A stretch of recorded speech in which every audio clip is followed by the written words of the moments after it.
se niega a arrestar al blanco que tiró la piedra.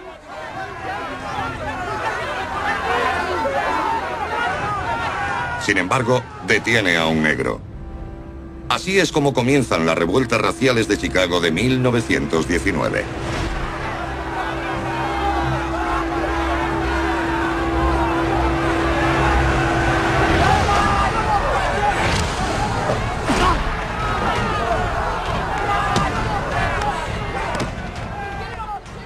Ocho días sangrientos.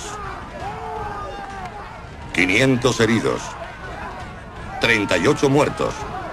23 de ellos negros. Pero la violencia no ha hecho más que empezar. Los disturbios brotan en 24 ciudades más de Estados Unidos. Es llamado el Verano Rojo. Muchos descubrieron que la tierra prometida no era lo que pensaban. El norte era mejor que el sur, pero tampoco era el paraíso.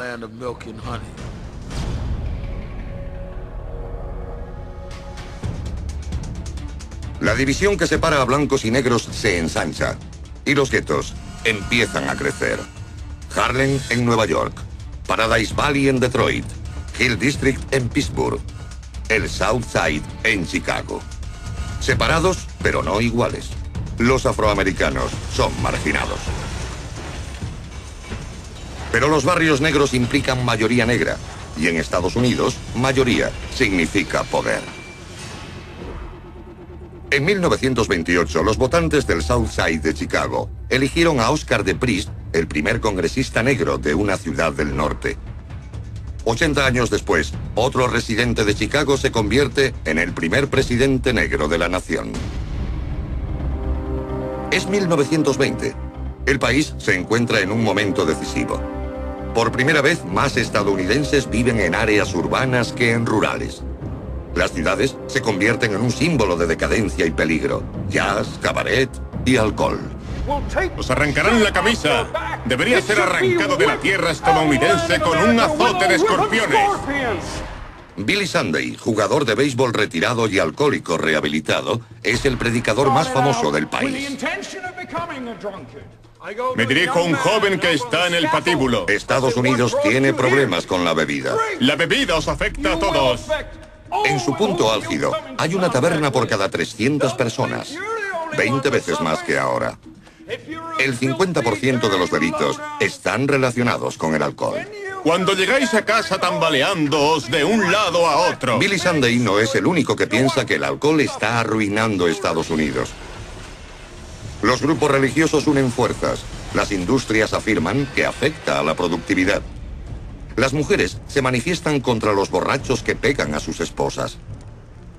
Para muchos, la prohibición absoluta es la única solución.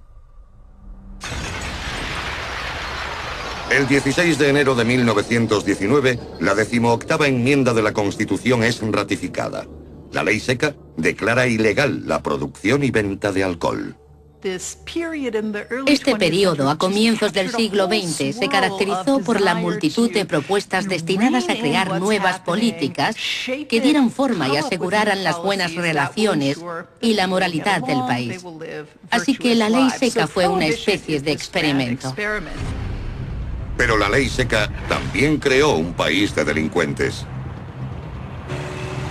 Esta es una de ellos. Willie Carter Sharp, de 26 años, aventurera y forajida. La llaman la reina del contrabando. En 1928, la ley seca cumple 8 años. Me gustaba la emoción. Éramos muy jóvenes y nos gustaba la excitación de conducir a toda velocidad por las calles. Tras ella, un convoy de alcohol ilegal. Alcohol artesanal. El condado de Franklin, en Virginia, es uno de los mayores destiladores del país y produce alcohol ilegal que se distribuye por todo el estado. El trabajo de Sharp es distraer a los agentes del gobierno. En el condado de Franklin, 99 de cada 100 residentes están implicados en el contrabando. Las destilerías clandestinas están por todas partes. Por el país circulan hasta 379 millones de litros al año.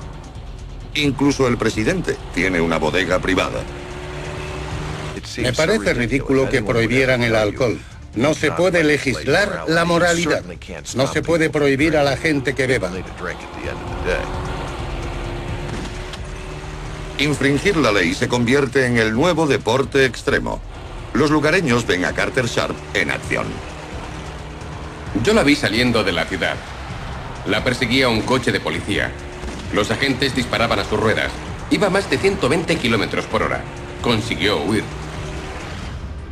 Huye gracias a esto. Un coche normal modificado para que tenga más potencia. Un compresor incrementa el aire que entra en los cilindros. El resultado, el primer muscle car de Estados Unidos. Son tan populares que generan un nuevo pasatiempo: las carreras. Incluso hoy se practica una maniobra llamada giro de contrabando. Pero el contrabando tiene un lado mucho más oscuro. El comercio ilegal de alcohol mueve decenas de miles de millones en dinero de hoy. Y no es Willie Carter Sharp quien lo controla, sino la mafia. El crimen organizado controla Estados Unidos.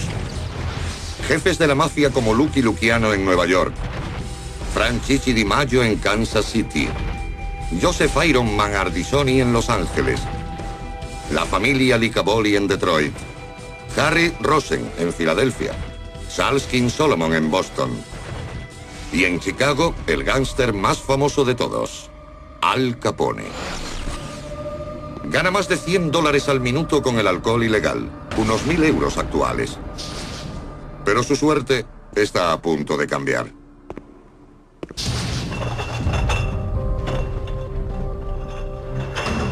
Calle Clark, número 2122. Cuartel general del rival de Al Capone, George Bugs Moran. 14 de febrero de 1929. Llegan dos hombres uniformados. Normalmente, tras un pequeño soborno, la policía se marcha sin hacer arrestos. Pero este no es un día corriente. Y estos no son policías. Lo que sucede el día de San Valentín de 1929 cambiará el curso de la ley seca en Estados Unidos.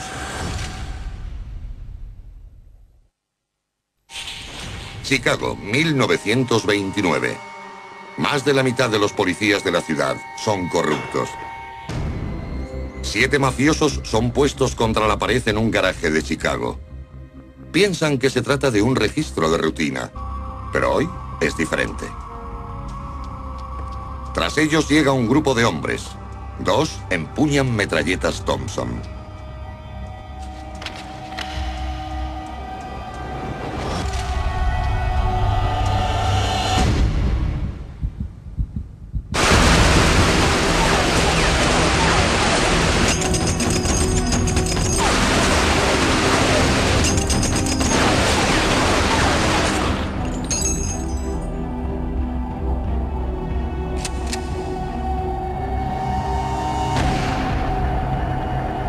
Es el asesinato más escandaloso en la historia de la mafia. La pregunta es, ¿quién está detrás de la matanza? ¿La policía o Al Capone? Detectives y fotógrafos se agolpan en el lugar.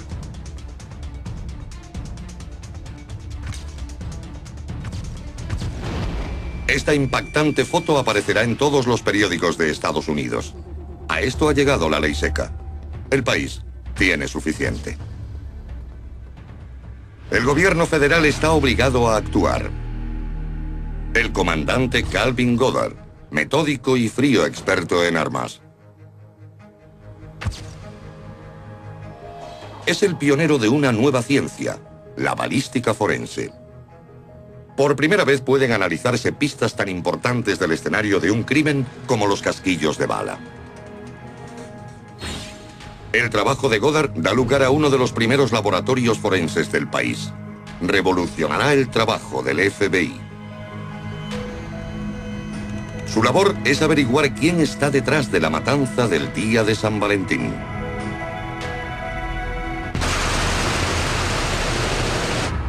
Cuando se dispara un arma, deja unas marcas en los casquillos tan únicas como una huella dactilar.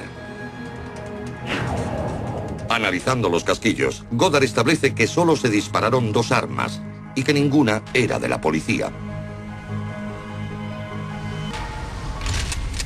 Todo apunta a Al Capone.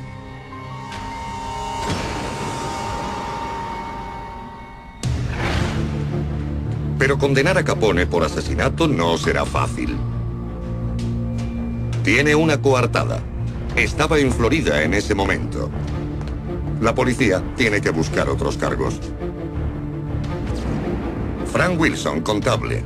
Un tipo muy distinto de combatiente de la delincuencia. Es un inspector de Hacienda, de la oficina de Washington, que va detrás de Al Capone por evasión de impuestos. En 1913, la 16ª enmienda faculta al gobierno federal para establecer y recaudar impuestos sobre los ingresos personales. Incluso los delincuentes tienen que pagar impuestos. Capone es uno de los hombres más ricos del país y debería pagar el 25%. Entre 1925 y 1929 no paga nada. El criminal no tenía cuentas bancarias ni libros de cuentas de sus actividades ni ninguna propiedad a su nombre. Llevaba a cabo todos sus acuerdos en efectivo. Para asegurar la condena, Wilson tiene que demostrar que Capone tiene ingresos que no declara.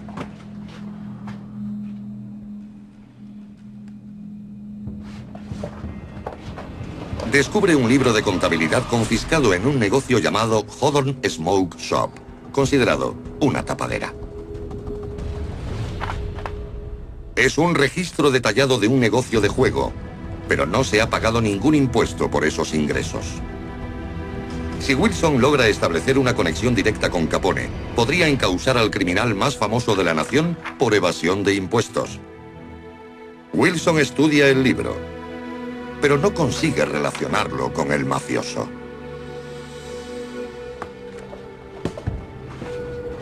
Entonces hay un gran avance: la caligrafía. Una meticulosa comparación de la escritura del libro de cuentas con muestras de la de varios empleados de la organización establece que el libro fue escrito por los directores y el cajero de Hawthorne Smoke Shop. La caligrafía demuestra la relación de Capone con el negocio. La prueba es fundamental. El 18 de octubre de 1931, Al Capone es declarado culpable de evasión de impuestos y condenado a 11 años en prisión. Frank Wilson descubrió que no estaba pagando sus impuestos. Y lo más extraño de todo es que este hombre, que había ordenado la ejecución de tanta gente, fuera pillado por evasión de impuestos. Los impuestos no son poca cosa. La ley seca ha sido un desastre, favoreciendo el desarrollo del crimen organizado. Cuesta al gobierno miles de millones en ingresos tributarios perdidos. Mafiosos como Al Capone se hacen ricos a costa del país, pero ahora más que nunca, el gobierno necesita efectivo. La caída de la bolsa en 1929 ha hundido la economía y el gobierno está sin recursos. Un impuesto sobre el alcohol es una solución. El 5 de diciembre de 1933 es abolida la ley seca, que muere por la cruda necesidad de dinero. Es un giro de 180 grados y la única vez en la historia de Estados Unidos que se revoca una enmienda de la Constitución. Las 3 décadas de boom económico impulsado por el petróleo, los coches y el rápido crecimiento de las ciudades llega a su fin. Al país le esperan tiempos difíciles.